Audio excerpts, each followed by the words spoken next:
आदिवंदू या भगवंता, आदिवंदू या भगवंता, मायभूमी भारत माता। सर्वधर्म शांती समता, गुरुजन माता पिता, राष्ट्राचा पालन करता, निसर्ग अन्नदाता, वैज्ञानिक रक्षण करता, माता अन भगिनी भ्राता। स्मरू पुराण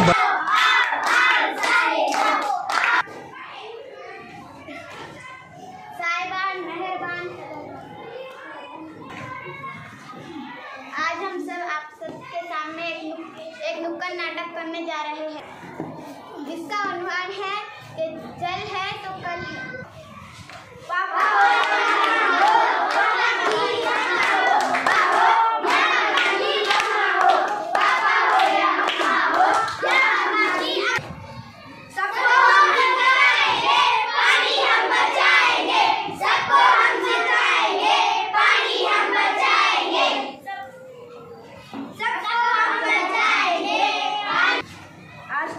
गाड़ी धोऊंगा, मस्त चमकाऊंगा।